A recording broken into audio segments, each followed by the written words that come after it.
स्वागत है आप सभी का आपके अपने YouTube चैनल ऐसे स्टडी पॉइंट्स में। तो आप सभी कैसे हैं? पेपर मस्त हुआ ना?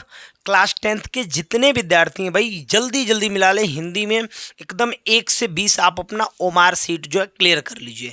तो चलिए सबसे पहले मैं आपको जल्दी से बताता हूं भाई, बहुत ही आसान शब्दों में और जल्दी जल्दी आपका मैं क्लियर करा देता हूं। बस आप मिला लीजिए कि आपको क्लियर हो जाए कि आपका ये 20 नंबर का, और मैंने क्या क्या पढ़ाया है उतना हिंदी में आया कि नहीं आया उसका भी मैं पूरा प्रूफ के साथ आपको दिखाने वाला हूं, आया है कि नहीं आया। देखिए ये आपका मॉडल पेपर है और ये मैंने मॉडल पेपर अभी लिया है, मॉडल पेपर नहीं है, ये आपका पेपर है 2025 का, ठीक है।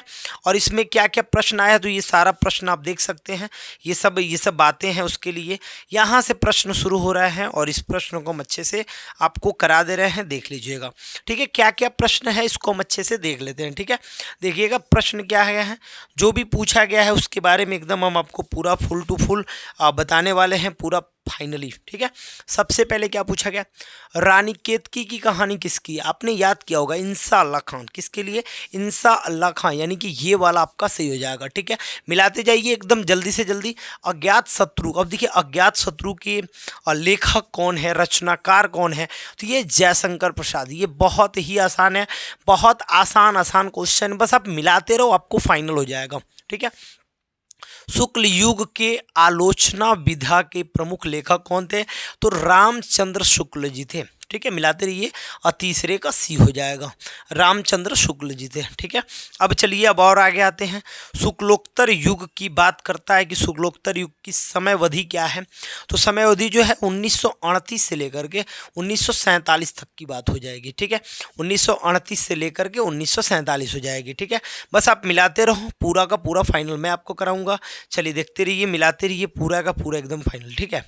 चलिए इसके बाद कौन सा है भाई, अनंत आकाश के रचनाकार कौन है? अनंत आकाश के रचनाकार कौन है बताइए? अनंत आकाश के जो रचनाकार हैं वो हैं धर्मवीर भारती। कौन है? धर्मवीर भारती। कौन है? धर्मवीर भारती, ठीक है। अब देखिए प्रयोगवादी काव्य की विशेषता है, प्रयोगवादी काव्य की जो विशेषता है वो क्या है? प्रयोगवादी काव्य की विशेषता क्या है? तो मैं आपको बता रहा हूँ कि जो भी प्रयोगवादी काव्य होता है उसका मतलब ये होता है कि नवीन उपमानों की खोज करता है वो, यानी कि नए नए पद्धतियों पे, नए नए कंडीशनों पे काम करता है, ठीक है। तो ये नए उपमानों का प्रयोग हो जाएगा, ठीक है। चलिए रीतिकाल की समयावधि की बात कर रहा है कि रीतिकाल की समयावधि क्या होगी। देखिए यहाँ पे सन दे दिया है, सन दिया है तो ठीक है, अगर संवत दिया होता, संवत दिया होता तो कितना हो जाता मैं आपको बता दे रहा हूँ। संवत दिया होता तो 1700 से 1900 हो जाता, लेकिन ऐसा है नहीं, ऐसा है नहीं। तो इसमें 200 का गैप है, आप देख रहे हैं इसमें भी 200 का गैप आपको ढूंढ लेना है। तो 200 का गैप है, आपको कहाँ दिख रहा है? यहाँ पे, यानी सन दिया है तो 1643 से 1843 हो जाएगा, ठीक है। लेकिन संवत दिया होता तो 1700 से 1900 हो जाता। किसका काल?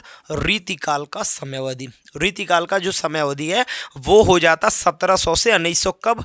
जब संवत दिया होता तब। लेकिन सन दिया है तो आपका ऑप्शन नंबर बी बिल्कुल राइट आंसर है, बिल्कुल सही जवाब है, ठीक है। चलिए आगे बढ़ जाते हैं मेरे भाई और आगे देख लेते हैं। बहुत सारे क्वेश्चन है, जल्दी जल्दी 20 क्वेश्चन आपको मैं बता दे रहा हूँ।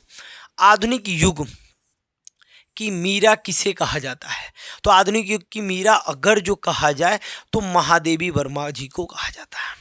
आधुनिक युग की मीरा किसको कहा जाता है? महादेवी वर्मा जी को। आधुनिक युग की जो मीरा है उनको महादेवी वर्मा जी को कहा जाता है। चलिए मैथिलीशरण गुप्त की रचना है, कौन है भाई इसमें से? परिवर्तन, भरत भारती, निर्जा कामायनी, कौन है इसमें से? तो भरत भारती, भरत भारती ये है मैथिलीशरण गुप्त जी का जो है रचना, ठीक है। केदारनाथ सिंह किस शतक के कवि थे? अब केदारनाथ सिंह किस शतक के कवि थे?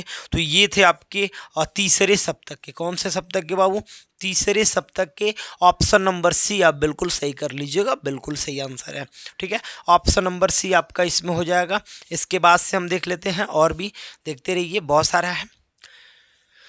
यहाँ सुनिएगा, जो घनीभूत पीड़ा थी मस्तक में स्मृति सी छाई, दुर्दिन में आंसू बनकर वह आज बरसने आई।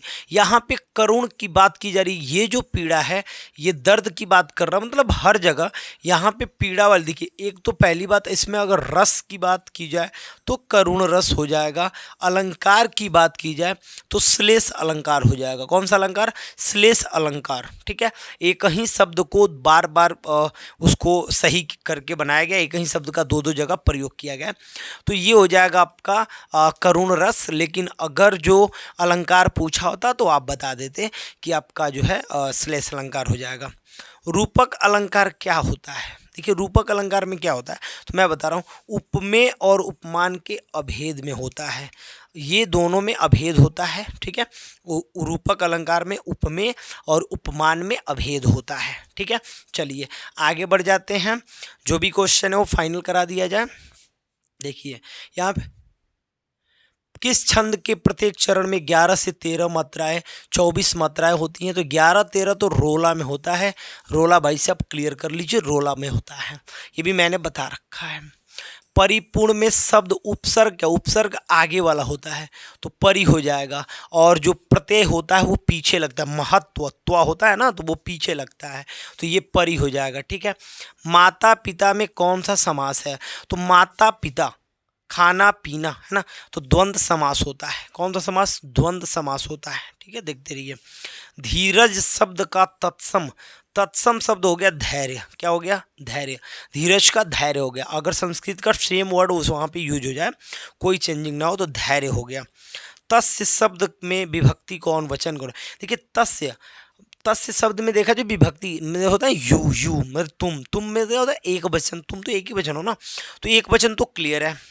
अब बात है विभक्ति की, तो आपको पता है आई जो होता है, आई और मतलब मी जो ये सब होता है वो प्रथम होता है, यू जो होता है सेकंड होता है, तो द्वितीय हो जाएगा। कौन सा हो जाएगा? द्वितीय, यानी ये पहला ऑप्शन सही हो जाएगा, एक वचन और द्वितीय। ठीक है, चलिए और आगे बढ़ जाते हैं मेरे भाई, 2-3 क्वेश्चन और एक ख़त्म कर रहे हैं इस क्वेश्चन को, और मैं आपको अभी दिखाने वाला हूँ, देखिएगा क्या दिखाने वाला हूँ।